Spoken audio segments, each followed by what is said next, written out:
What you doing? Checking our speed and direction. Mm-hmm. How's it looking? Going about 5 knots on average, and we're going southwest. Where are we going? I was afraid you'd ask that. We don't know. We're going to Tuamotus, but we haven't really decided which island yet. I guess this is what they mean when they say we'll go where the wind blows. Whatever's convenient for the sails, we'll just end up there. Oh, God. We're about 150 to 200 miles away from the first island. All right. Let's get there. We're moving. We're going places. We just don't know where. Maybe we'll discover a new island. Be careful what you wish for. In an effort to slow down and reach our destination after daybreak, we tried to explore a speck of land marked on our charts. Little did we know we would soon have company. All right. So, what's going on now, G? Well, we just met these fishermen from an island 40 miles away that are out of gas for their dinghy. And they've been waiting since Tuesday for gas to come and no one has shown up. So they have asked us to take them to this island 40 miles away. Asked us to tow their dinghy. And asked us to tow their dinghy, which we're happy to do if it gets them off this stranded island. But What else did they ask for? To wait for them for 2 hours so they can attach crab claws together. So that means that we will leave here after nightfall and make an 8-hour sail with 2 men, we have no idea who they are, to an island 40 miles away, and we will be 86 miles from our destination. So here we are killing time, and we sure found a way to kill time, huh? Yeah. As a thank you for giving them a lift home, the fishermen cooked us up 3 giant lobsters for dinner. They had been surviving on lobster for a week and had had their fill. What did they want most? Coffee and cigarettes. How French. Take it. 12 hours later, the sun was up and we had arrived in Takaroa, what would soon be our first atoll in the Tuamotus. But first, we had to navigate its narrow pass.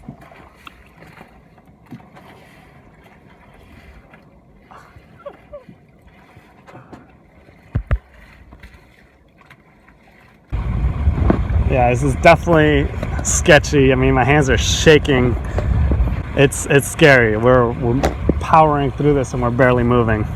Like, we should be going about 7 knots. We're going like 3.9 right now.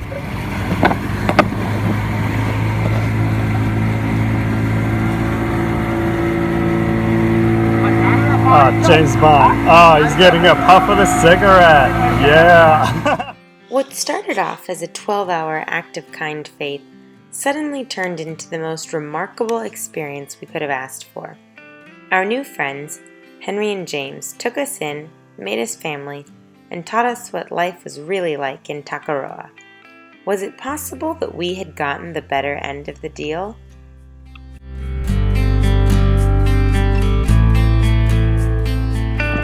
Explain a little bit about what we're eating here.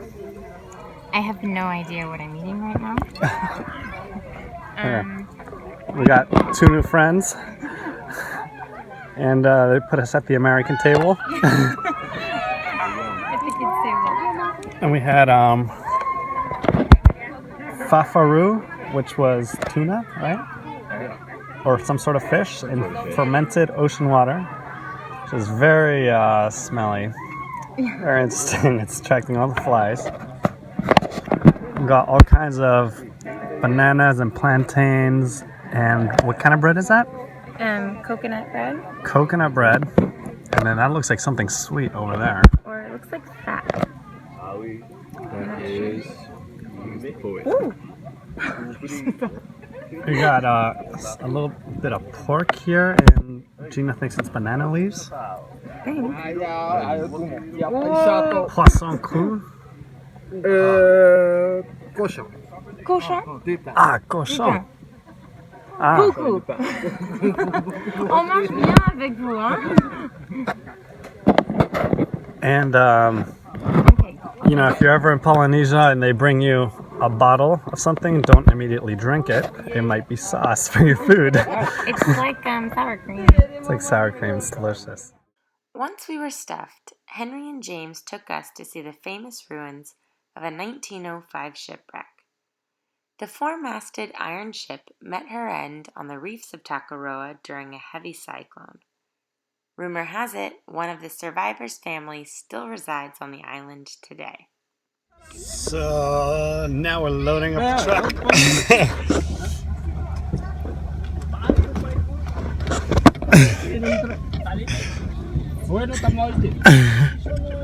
Elle est trop mignonne.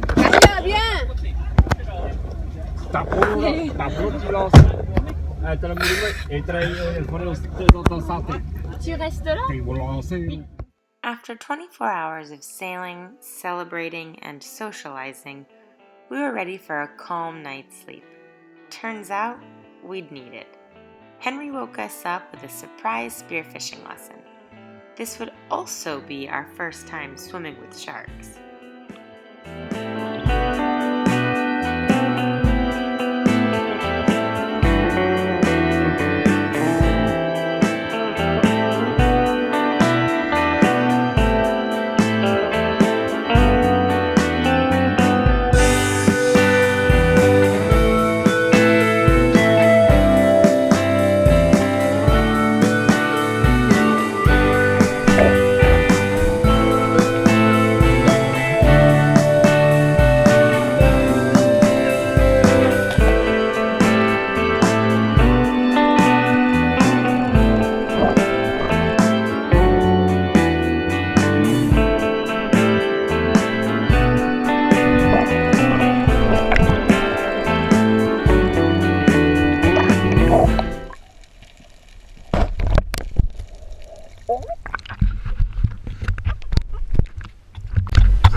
What just happened to that fish you got?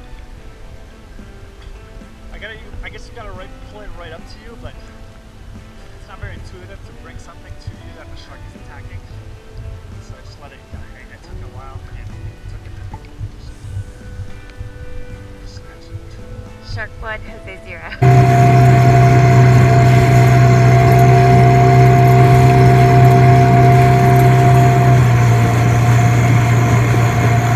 Fishing. We went spearfishing with a friend.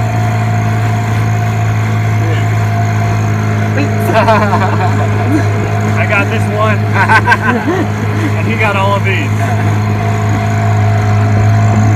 Clearly, I've got a lot to learn. One thing that was tricky was every time I wanted to shoot one, there was a shark right there.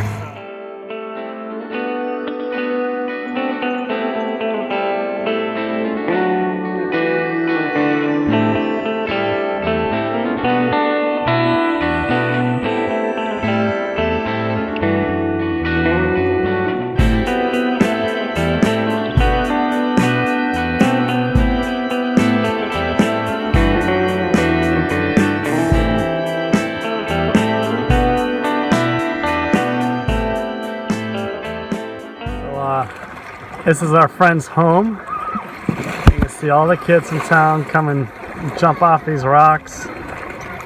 He's got a little bit of pearl farming out here.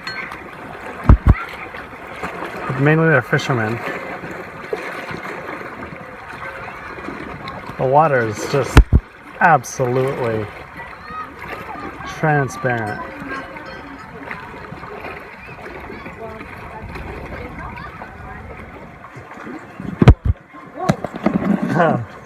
It's big, huh? Yeah, it's huge.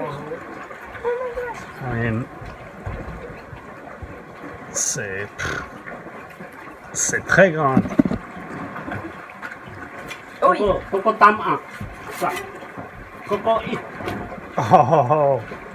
that's very big.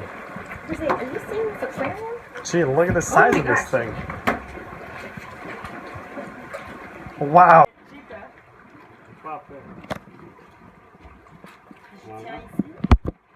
Et ça va bouger?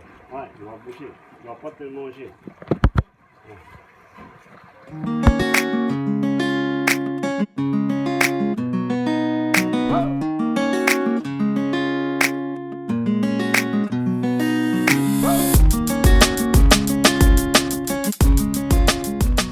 They call it? Yeah, so today they took us around on a tour of the island, and they explained that once upon a time there was a small one-room bed and breakfast in the village, but because all of the pearl farms have closed on the island, now which was their only form of tourism, that has also closed. So Why are the hotels- pearl farms closed? The pearl farms don't exist. They explained in 2 words: global warming.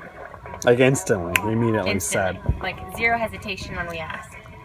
Apparently, this atoll used to be one of the most prosperous for pearl farming. And 3 years ago, because of the increased temperature of the ocean waters, an algae started to form in the lagoon that could not nourish the, I don't know how you call them in English, but the shells that they grow the pearls in.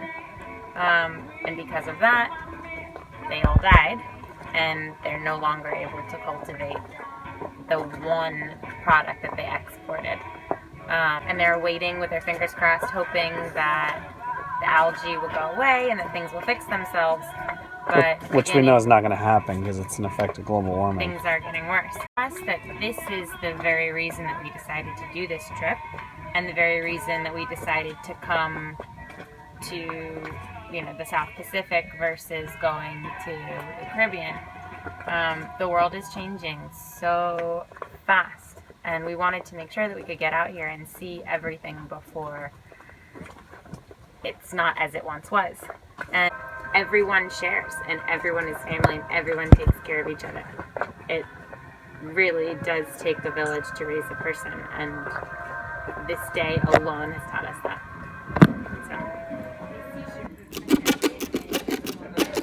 So.